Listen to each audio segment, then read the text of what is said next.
zaman, kita telah sampai ke era yang teknologi. Kegunaan internet ialah amat diperlukan dalam kehidupan seharian kita untuk berkomunikasi dengan kawan-kawan dan orang lain. Internet juga menjadi satu alat untuk membuat berbagai kerja dan hiburan kita. Satu isu yang sangat serius dalam internet ialah jenayah cyber dan ia perlu diselesaikan secara kolektif kerana ia akan membawa impak yang besar dalam berbagai aspek. Secara tidak langsung, ia akan mengancam keselamatan dan keharmonian negara kita. Perbuatan rakyat yang dibina bertahun lama akan terjejas juga. Jenayah cyber merupakan satu jenayah yang dilakukan melalui internet. Mangsa dalam jenayah ini akan mengalami kerugian duit dan mengalami penderitaan fizikal dan mental.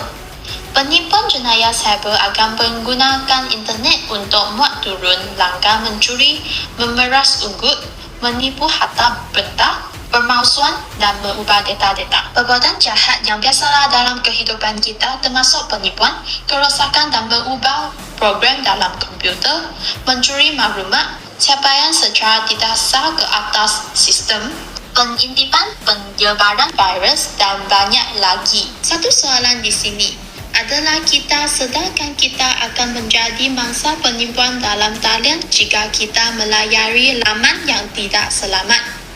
Oleh itu, berikut dikongsikan ialah satu contoh kes yang sebenar, kesan-kesan jenayah cyber dan penipuan atas talian, langkah-langkah cegah penipuan dalam talian dan etika penipuan dalam talian.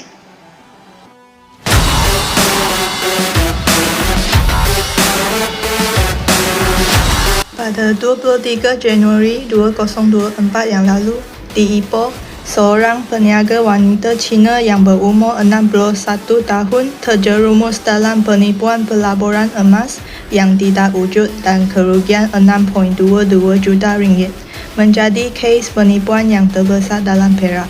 Ketua Polis Perak iaitu Dato' Seri Muhammad Yusri mengeluarkan kenyataan menyatakan suspek disyaki melakukan penipuan menerusi laman sosial Facebook dan aplikasi WhatsApp untuk mendapatkan mangsa menyertai pelan pelaburan pasaran emas. Kes ini disiasat bawah Seksyen 420. Mangsa kes ini merupakan ahli perniagaan wanita berusia 61 tahun yang tinggal di Lucky Hillview Estate. Dia ingin mengeluarkan sebahagian daripada jumlah pelaburan tetapi tidak dapat menghubungi pihak lain. Dia menyedari dirinya kena tipu dan melapor kepada polis. Siasatan polis mendapati mangsa melayari blog pelaburan di Facebook pada 14 Oktober tahun lalu, mengklik pautan ke nombor telefon yang mencurigakan di WhatsApp, kemudian ditarik ke dalam kumpulan untuk melabur dalam pasaran emas. Sejak itu, mangsa membuat 32 kali pemindahan wang ke 11 akaun bank yang berbeza. Jumlahnya 6.22 juta.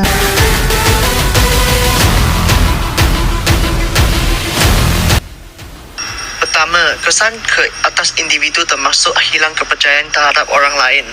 Pengalaman menjadi mangsa penipuan seringkali meruntuhkan kepercayaan individu terhadap orang lain. Kejadian ini boleh menyebabkan ketidakselesaan dalam perusahaan sosial dan perniagaan. Mangsa penipuan juga sering mengalami tekanan emosi dan kegelisahan. Mereka mungkin merasa malu atau bimbang tentang kesan jangka panjang penipuan terhadap hidup mereka. Kedua, kesan atas masyarakat termasuk penyebaran berita palsu berleluasa. Penipuan dalam talian turut menyumbang kepada penyebaran berita palsu, menyulitkan masyarakat dalam membezakan antara maklumat sahih dan tidak. Selain itu, data masyarakat sering menjadi sasaran penipuan dan penyalahgunaan data ini dapat memberi kesan serius kepada individu dan masyarakat secara keseluruhan. Ketiga, kesan ke atas negara termasuk data negara diseleweng. Penipuan dalam talian boleh menyebabkan data negara menjadi terdedah dan mungkin disalahgunakan oleh pihak yang tidak bertanggungjawab. Di samping itu, penipuan dalam talian juga boleh mencetuskan risiko keselamatan negara, terutamanya jika terdapat campur tangan asing yang cuba mengeksploitasi situasi.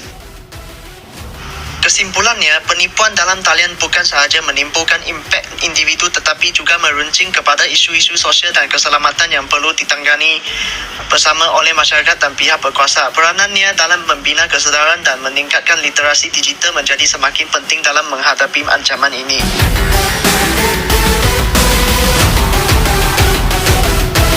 Pertama, unjukkan pusat bantuan sehenti untuk mangsa skema yang melibatkan agensi-agensi berkaitan termasuk SKMM, PDRM, BNM, ABM, AIBIM, Jabatan Peguam Negara dan lain-lain.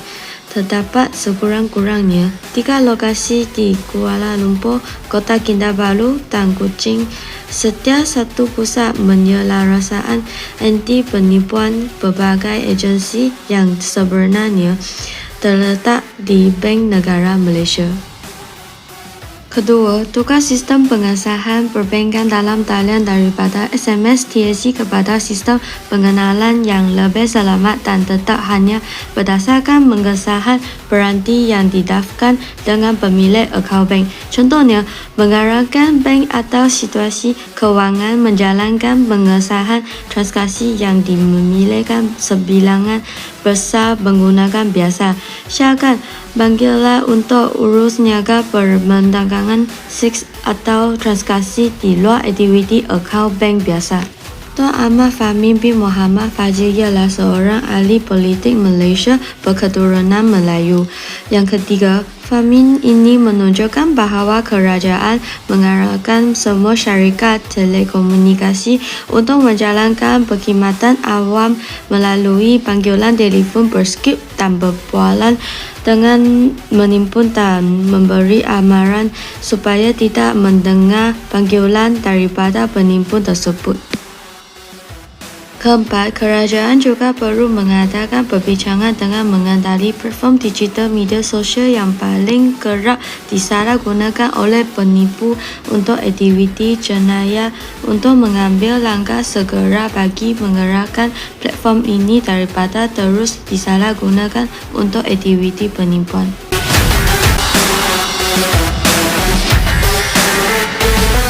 Penipuan atas talian ialah satu masalah yang semakin meningkat dan menambah. Jadi, kita perlu belajar dan faham membedakan antara benar dan palsu. Etika yang pertama ialah jangan membuka email yang tidak dikenali. Email ini mampu terus dipadamkan. Jika kita tidak sengaja membuka email itu, janganlah mengisi maklumat sendiri. Contohnya, nama, nombor IC, alamat rumah, kata laluan kad bank dan lain-lain. Maklumat ini akan dicuri orang skema dengan senang. Jadi, kita perlu memastikan kita sedang melayari laman web yang betul. Etika yang kedua ialah membeli barang dengan sumber yang boleh dipercayai. Jika harga barang itu pembezaan terlalu banyak, barang itu akan diyakini penipuan. Kita boleh mencegah penipuan melalui membaca urusan yang pelanggan telah membeli produk. Selain itu, kita boleh menghubungi penjual itu untuk mendapatkan alamat kedai atau kilangnya. Seterusnya, etika yang ketiga ialah jangan memberikan nombor PIN kepada orang lain. Kita tidak harus memberikan maklumat peribadi kepada sesiapa yang tidak berkenali, seperti nombor PIN, nombor OTP, kata laluan dan lain-lain. Syarikat yang sah tidak akan meminta maklumat pengguna. Dengan itu, jika kita mendapat SMS daripada pemenang pengaduan, kita hendaklah menghubungi pusat bantu atau media sosial pengaduan itu untuk membedakan benar atau palsu. Akhir sekali, di era jenayah ini, kita harus melindungi dan menjaga maklumat peribadi kita dengan berhati-hati supaya tidak dicuri oleh pencuri.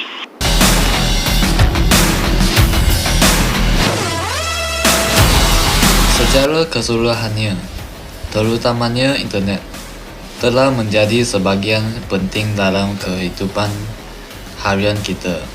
Tetapi ia juga membawa risiko serius seperti jenayah siber.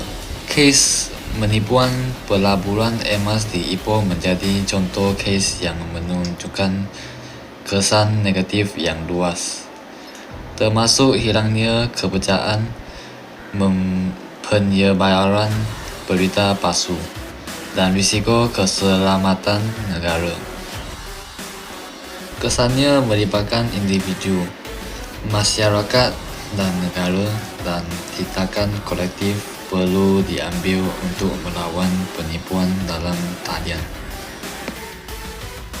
Langkah-langkah seperti pembentukan pusat buantan, perubahan sistem pengesahan perbankan, dan kerjasama dengan platform media sosial diperlukan. Etika perubadi dalam melayari internet juga ditekankan, termasuk berhati-hati terhadap email tidak dikenali, memberi dari sumber yang dipercayai, tidak memberikan maklumat peribadi kepada orang tidak dikenali, dan melindungi maklumat peribadi dengan cermat.